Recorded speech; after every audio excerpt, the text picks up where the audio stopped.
Just confirming. Can you hear me?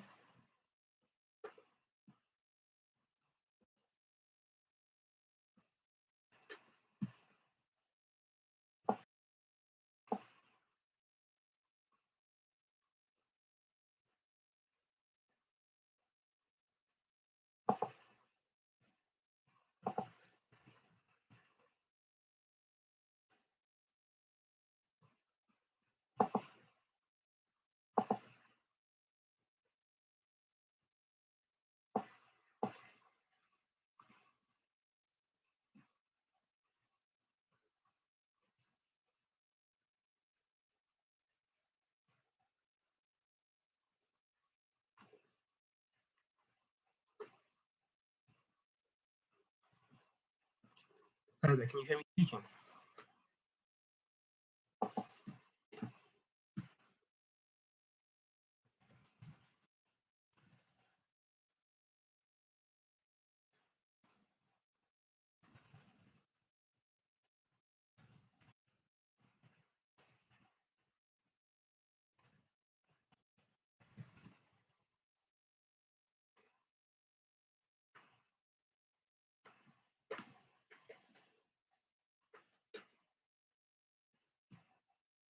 Am I audible? Can I be heard?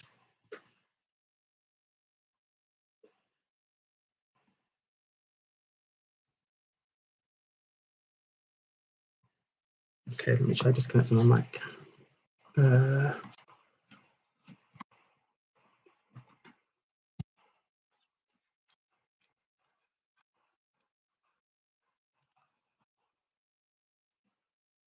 All right now? All right. Am I clear?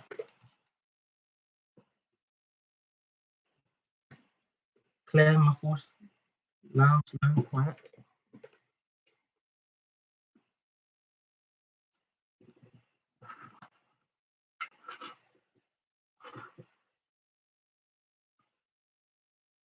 That's crystal. All right, excellent.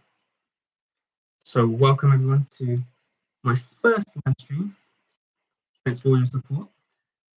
Today we're just going to be doing a short sort of walkthrough and lesson on how exactly I go about basically designing my characters and drawing the body within that. You might have noticed on my channel, I've got a few lessons on drawing facial features and drawing the face, but I haven't got any in the body, and that's because there's just so much that goes into it that I thought that I'd try and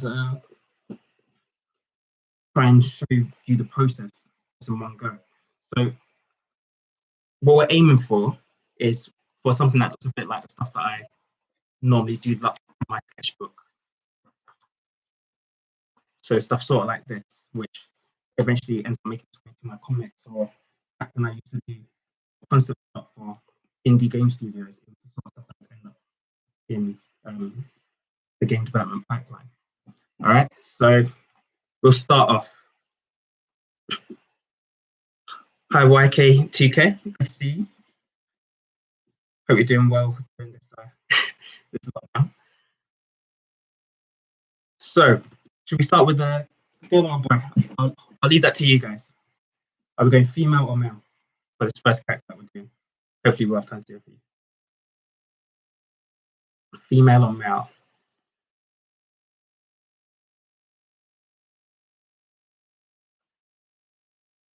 Why you guys are deciding to start with the head? Nice ovoid shape for the head. Looks like I come at a slight angle, so I'm just going to tilt that. There we go. It's nice and clear. So I'm getting female for everyone. Cool, that's fine. I'm going to do straight on for this first one. Keep it nice and simple. In fact, it's female, so let's slim down the face just a little bit. Okay, I always start with the head. I find it simplest. And the reason for that is that we tend to base our proportions off of heads. So you might have heard of the 8-head rule, where you have 8 heads. A human body is typically 8 heads full when it comes to statues or paintings or drawings. In real life, it's close to 7.5, but we call it the we call the 8 head way of doing proportions the heroic proportion. Okay, so we're just going to go into the neck.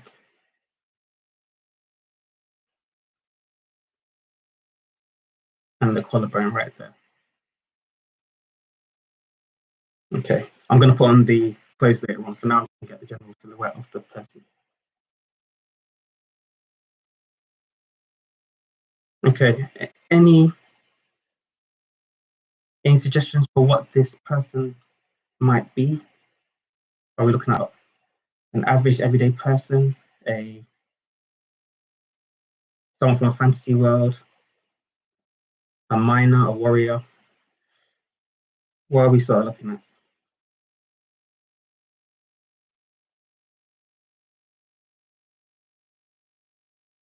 Any suggestions? Oh gosh, I'm not going to be able to put in the feet by this.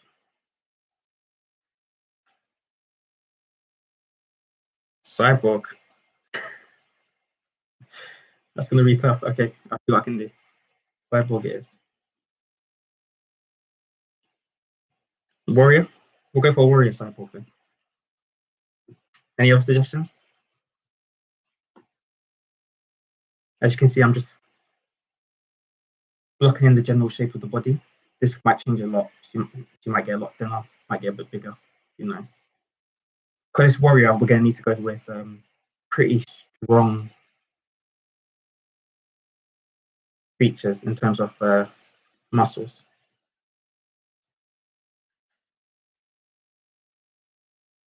Then am I going a bit too wide on those shoulders? Maybe if I went too wide on the body, let's shrink the body slightly actually.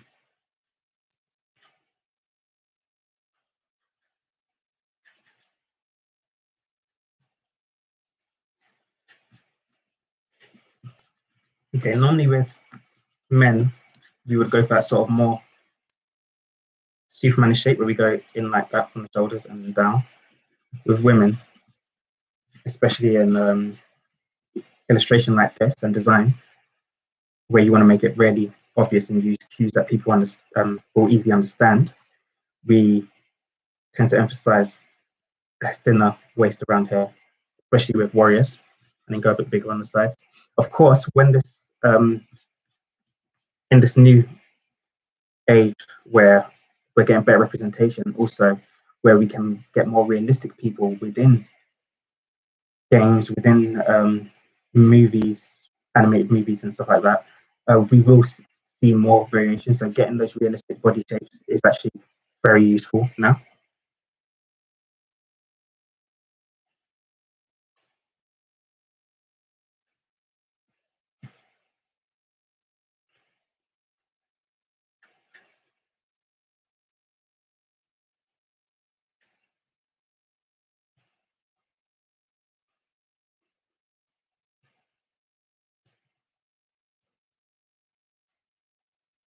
Okay. I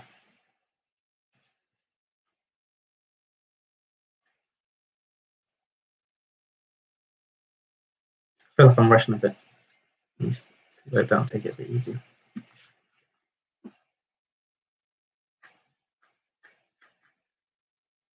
Yeah.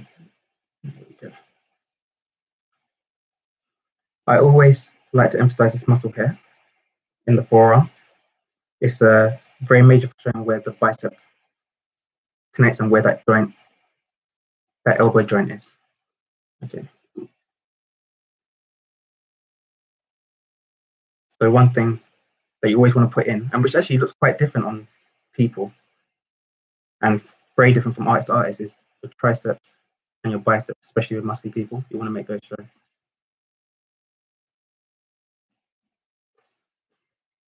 So I'm just checking physically with myself for where that elbow is placed. I'm worried that it might be a little bit too.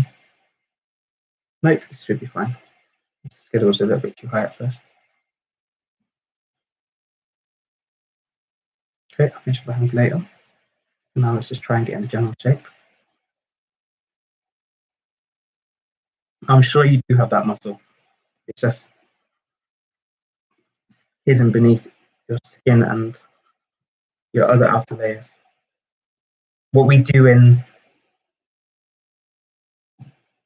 the art industry, in all art industries, to be honest, is we over exaggerate stuff.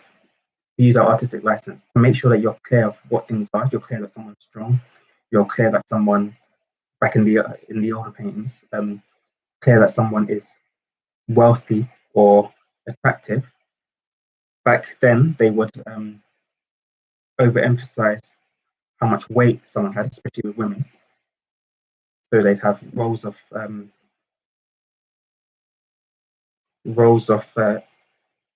I guess, on their stomach and arms and so on. But whereas now it's all towards pushing that people are really obviously muscly, so we'll put in muscles which aren't normally even visible on an average person or even a bodybuilder half the time. So that's why I make sure to put that in. All right.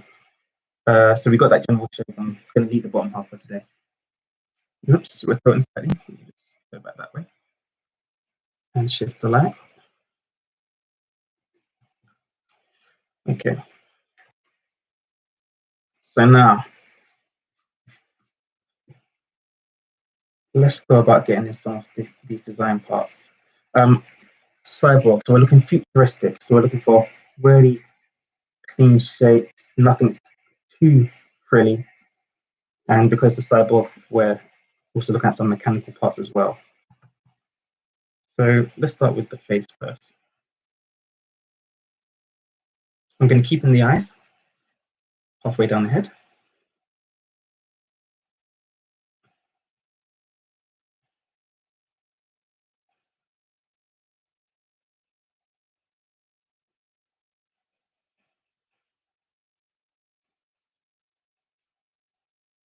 And nose halfway between the eyes and the chin, or around thereabouts. Keeping it very simple at the moment. And the mouth halfway between the nose and the chin. Super simple. We're not going realistic for this one. I'm not using my usual mechanical pencil that I tend to use when designing. So I might have to sharpen every now and then. Apologies if you do hear the noise of the sharpener. Okay, there we go. And we're missing airs, so we'll, in practice, the sideboard doesn't even need airs. Let's put some interesting air pieces on here.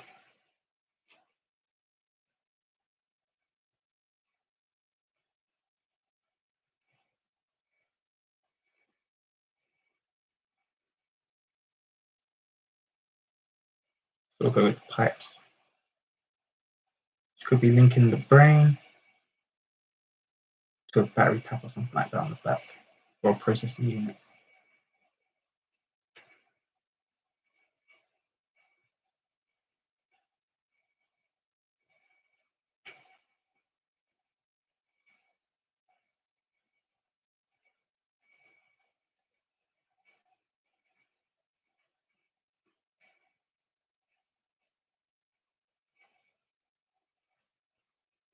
There we go. Does she need eyebrows? Nope, let's not give her eyebrows. For now, instead, let's try and see if we can put some sort of head unit on.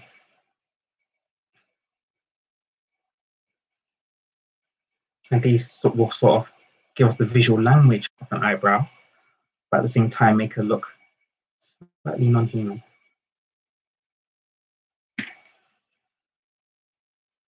It's always a weird thing when you go for cyborgs, how much of the humanity do you keep in them?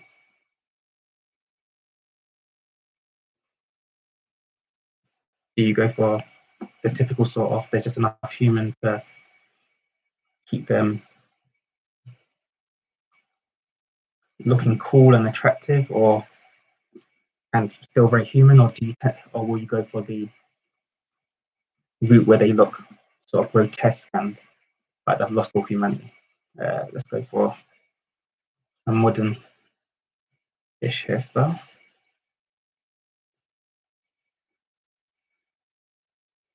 I've got proportion problems here with the head. I think it's the angle that I'm at. I need to extend it upwards slightly. And I went halfway for the eyes, it looks like it wasn't quite halfway. Focus the angle that I'm at. Let's go higher.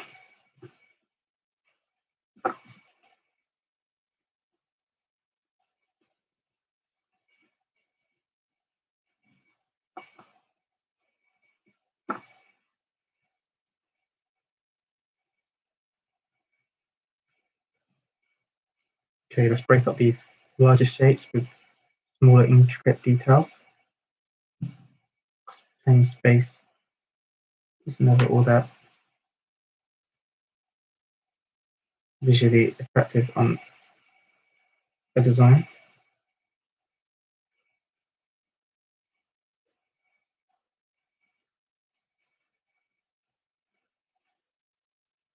All right, start to make progress. Good.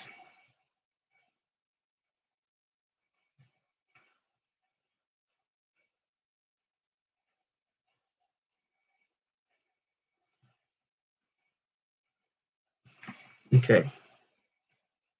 Any questions, by the way, just in general? Feel free to ask them. They don't even have to be related to this video. They could be related to anything to do with art or art education as well. Sticking up that neck a bit.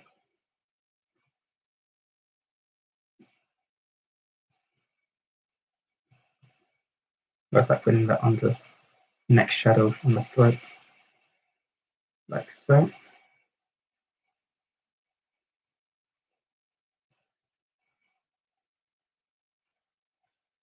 And let's start putting some clothing.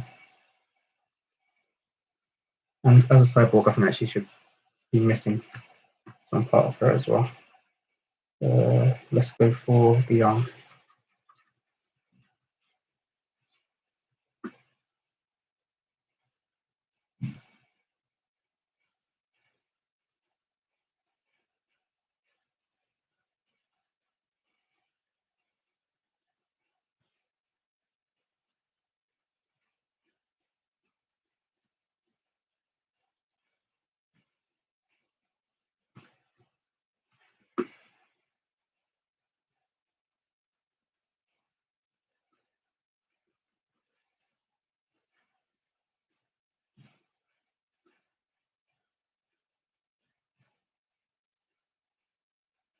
Actually, let's group that up.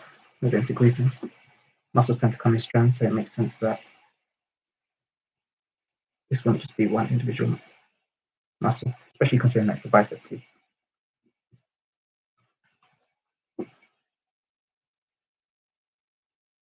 How to draw more clearer shapes and lines. It comes with practice. What do you exactly mean by clearer shapes and lines?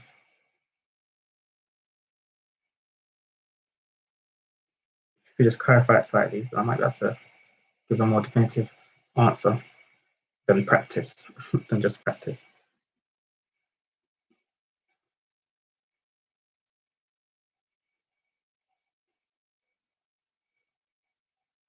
Get a piece of tricep in there.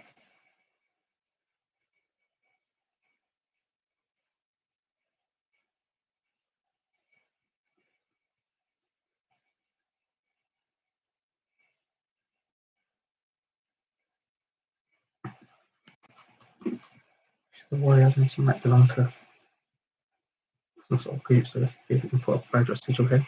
More defined, for example, human body parts.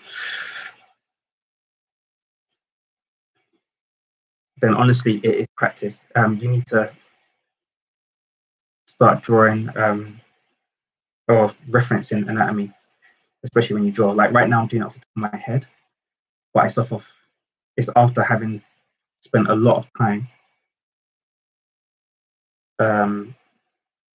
studying and really getting to know anatomy, how the muscle groupings go together, and it's one of those things that I'm still learning because the body is such a intricate and complex thing that it takes years to fully understand, and so it's the only way you're gonna fully understand how all these work is literally by studying, just as you would any normal subject.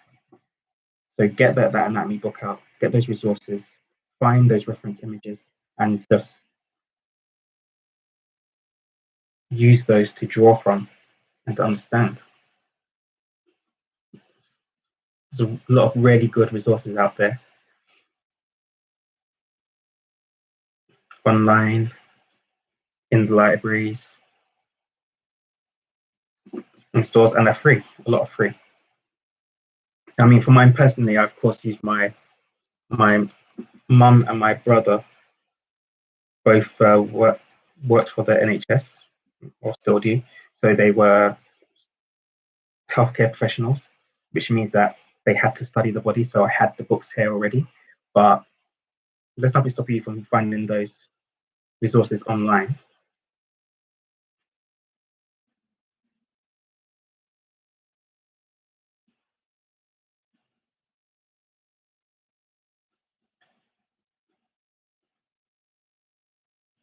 Are there any of you that want to go on to have a job in the art industries, whether it be as a designer, as a fine artist, or even as a teacher like myself?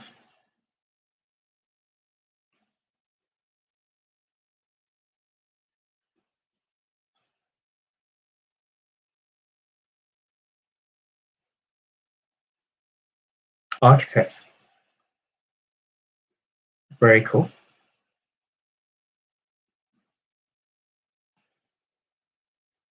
When it comes to architecture, because I actually used to want to be an architect back when I was 17, but upon getting a better understanding of what they actually do, I decided not to. But when it comes to that, from what I understood, they do value drawing a great deal and being able to communicate your ideas visually, and also being able to create, being able to create new ideas and being able to understand visual language. I think visual literacy and the importance of a visual library is very, very underrated, and many people don't, many students anyway, don't always see the need for it until it's too late, and that's stuck in a position like with A levels or something like that, where the arts, where they're given a theme, or arts can't with their own theme, and they just can't. So always make sure that you're building on that visual library, that you properly understand what the task you're being asked to do actually involves, or the job that you want to go into, what that involves. Because it's not just simple job of designing buildings, it's designing spaces which people exist within and they have to respond to their environment and so on. Why is it exactly that you want to become an architect? Hater XYZ.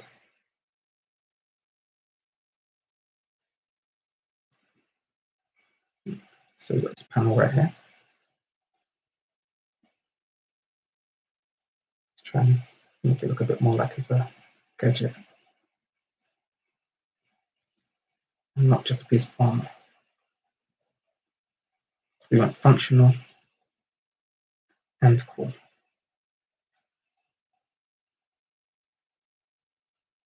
Maybe we should shrink down this bit. Your love for geometry. That's actually a very, very good reason to become an architect. Do you think that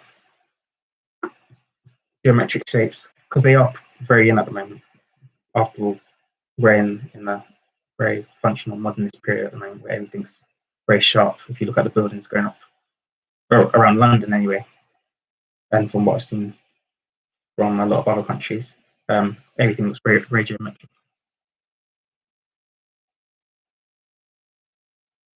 And you're interested in the people as well. Yeah, that's good.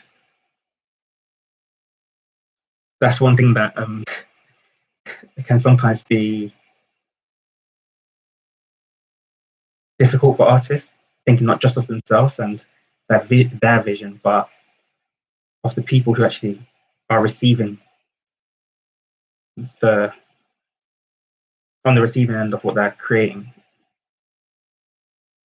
So are you interested in green architecture then?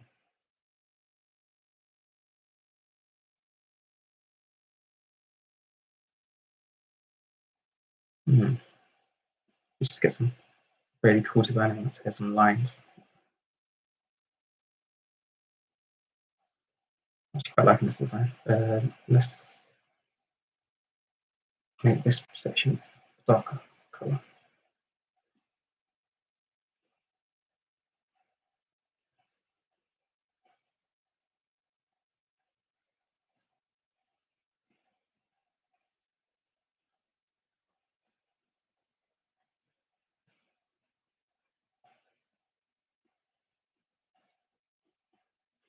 All right, now look here.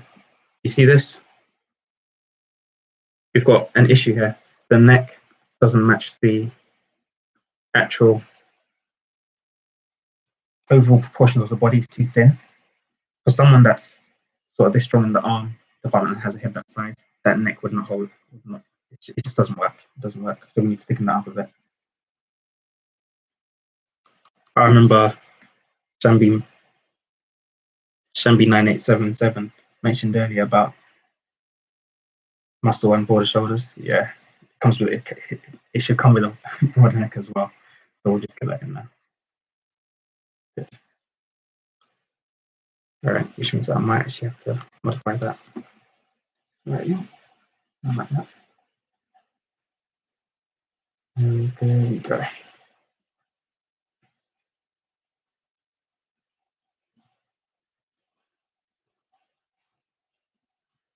Cool. Just make sure that's clear that that is shaped like that. And it's not curved navel or flat. Got a light bit of shade on one side.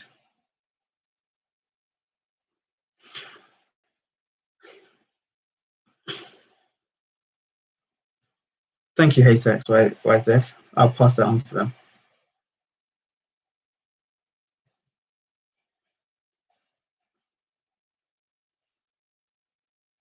But even so, every job is valuable. Everyone works to support themselves and their families. So no one's truly greater than anyone else. But I will pass on my thanks.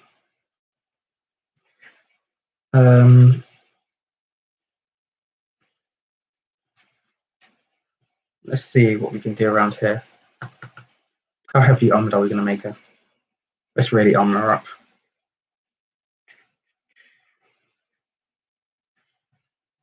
I want to get some really interesting shapes in here too, actually.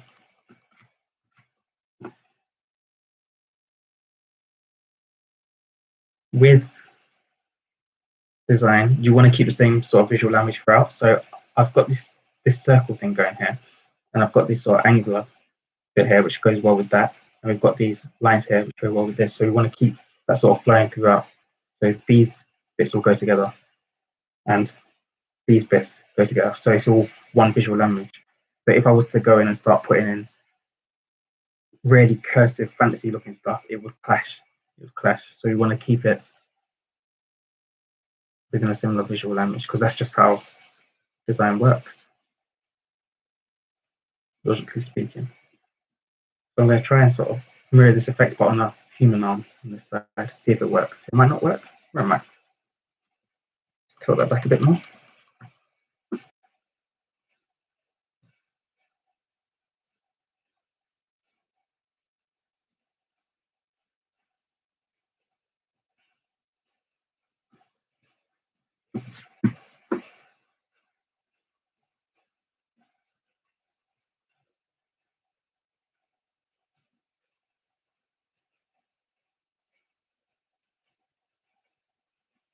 Taking that out.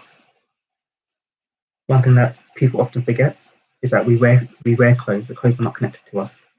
So if I was to say put on a jumper, I wouldn't put the line like that unless it was a skin tight piece of clothing. I would make sure that it has a lip at the edge. So here, I'll make sure that I have this lip here to show that the armor is being worn on top. So I've changed that slightly. My pencil is getting blunt. I'm just going to sharpen that. This I might have to mute for a second. It's a bit loud.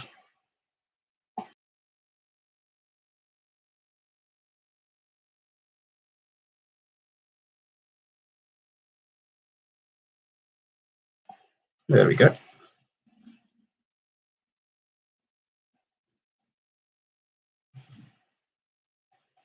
I just got that mechanical, well, electric sharpener recently.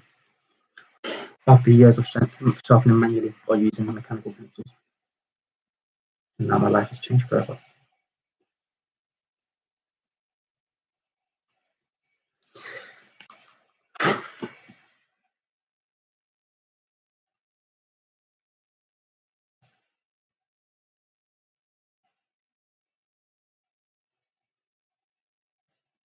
There we go. I don't remember what I said about visual language being the same throughout, so I'm going to get those lines in again.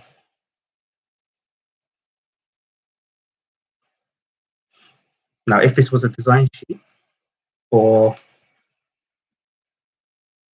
say, a 3D modeler or for an animator, I might have a small image here with this slightly zoomed in, showing it with, say, energy coming out of it with an explanation of what this is used for. Maybe it's exhaust vents, maybe it releases some sort of steam or gas or light or something, but just go into more detail on this like that.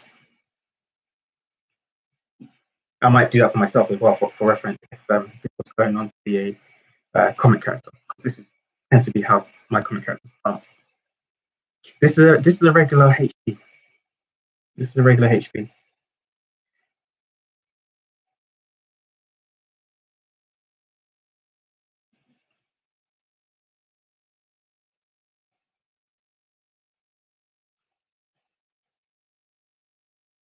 Ah, so you were sent here. Well, hopefully you'll enjoy it. I'll try my best to keep it either entertaining or informative. Probably more informative. I'm not that funny.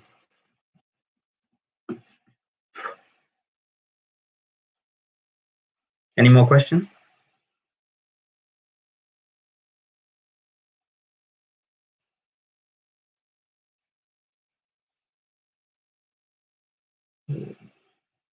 Need to get there, otherwise I wouldn't be able to bend. Remember function, guys. Things can look cool, but they need to actually function. So like that.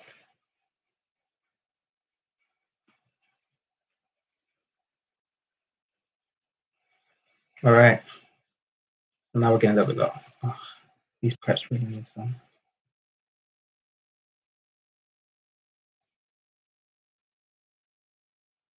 Wait. Work.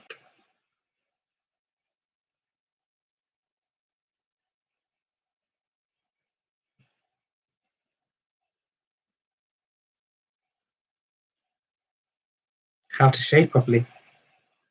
I have a video on that. On tone. If you look in the quarantine art lessons, you'll find that. There's a few ways in which you can achieve darker tones. I'll summarize them here. But I do suggest that you check out that video for a more detailed explanation. But on metal, you have to study the material. It's all with metal. It depends on the condition of the metal and what color you're working with too of metal. But typically speaking, if you're working with shiny metal like armor, so that I'll do an example just here actually. It's all about really sharp dark to light and reflections. So say for example, I'm not using reference here, so it won't look amazing, but I would keep the white of the paper and to show a reflection of say someone opposite her or a building or something like that, I would just go like that. It's got a whole lot darker. See if I can bring a bit more light in.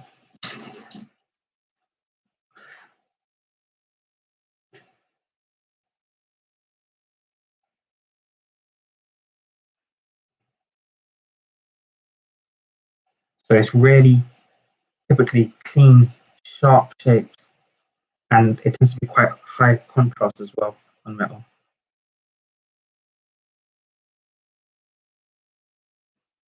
In fact, I'm going to go into a 4B just to emphasize this. But the best way to understand materials, you got to do studies. You have to sit there and literally. I remember one artist, she was professional, but even though she was professional, she would still spend time every few days. She would just get a bunch of draw a bunch of circles, and she would turn each into a sphere of a different material. So one into a gemstone, one into a one into a gemstone, one into gold, one into rusted iron, and she just do studies like that. And it was also that she could apply into her work later on. Practice is the key. It really is, and that's goes for pretty much any subject in any industry. If you allow yourself to fall behind and then keep improving, then you're going to reach a point where you just can't move forward.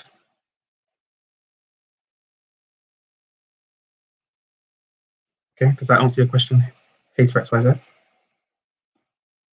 And was that your an example too? The reflection helps follow the form as well. Don't forget that. So if the piece is curved, it needs to be curved.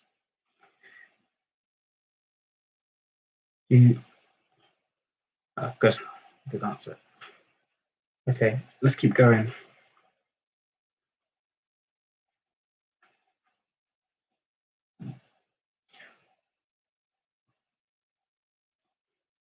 What should we do for lower arm? Still really neat corner.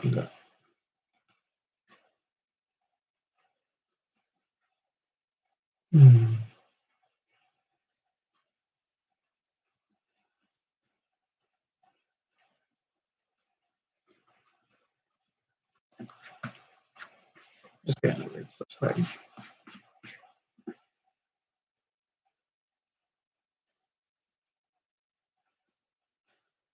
Okay, 508.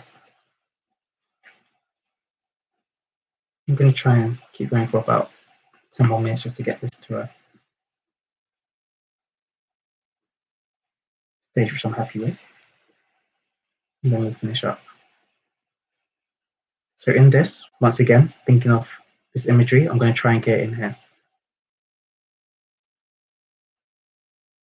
And think of this sort of imagery, I'm going to try and get this up here.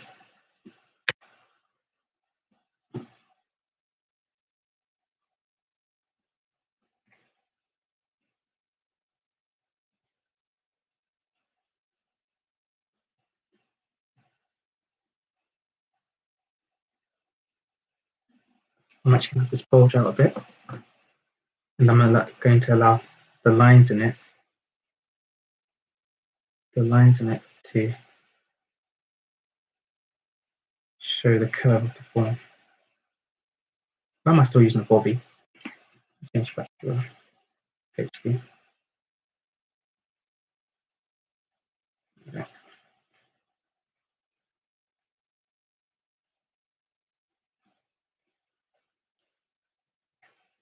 We'll leave it there. We won't do the hand select. I'll just do a view of that. What is vibrating? Shut off my phone silent. Never mind. Okay, let's finish this up now. With this arm, I'm just going to keep it nice and clean.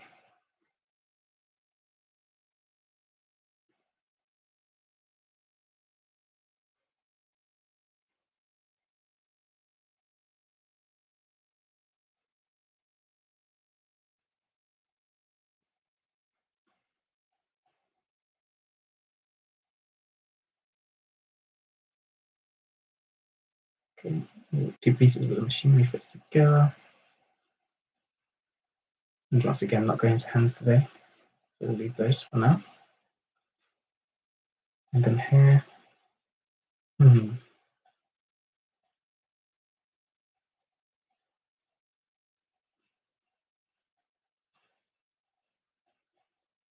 I'll just continue this down.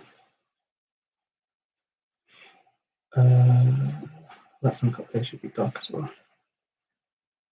Just to keep it all cohesive. Okay, any last questions? Because we are starting to get closer to the end. So ask now or forever. Be left in the dark. Or not, you can message me anytime, either by email at info@hawthornearts.com, or you can contact me on Facebook, facebook.com/hawthornearts, here on YouTube, or on Instagram.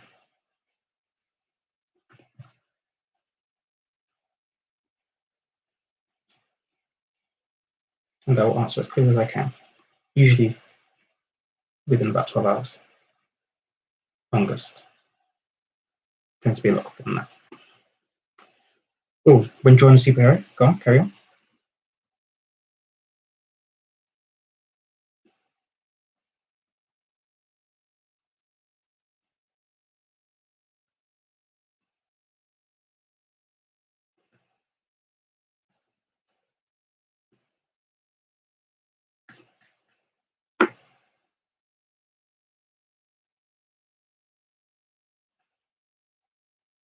Do you need to shade in properly or 2D shading style?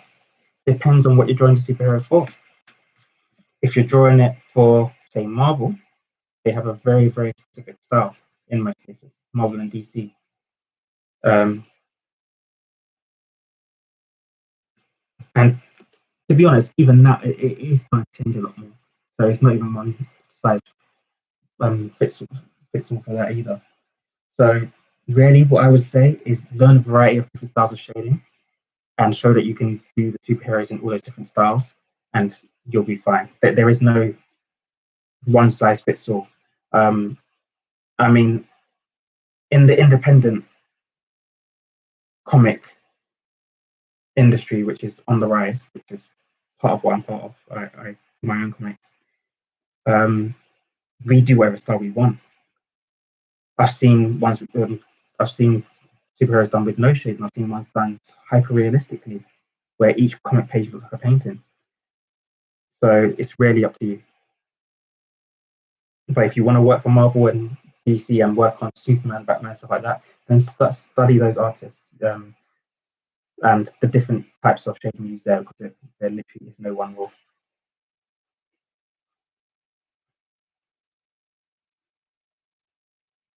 Actually, if that's too sharp, she would hurt herself if she lifts her knee. So let's change that.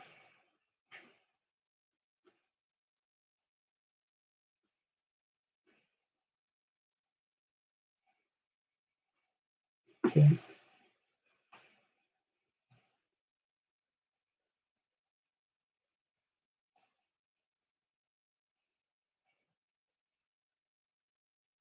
You need to shade them properly or choose them. So already answered that. And how to cross hatch when drawing muscle.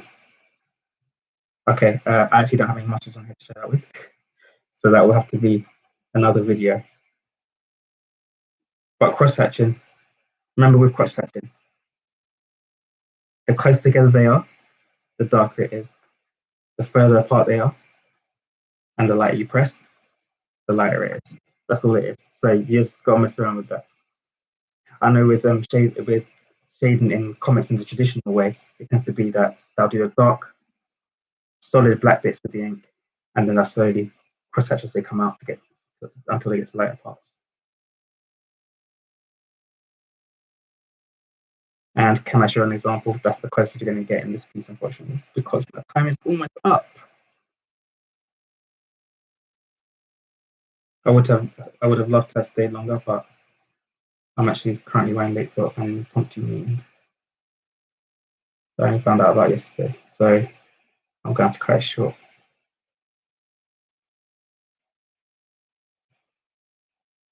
Let's see, visual language. And if I really want to complete it, right here. So I've decided to change what this was. Originally I wanted it to be buttons, but now buttons and lights, but now I'm changing it to actually be the insignia. of whatever warrior unit she's part of. And I think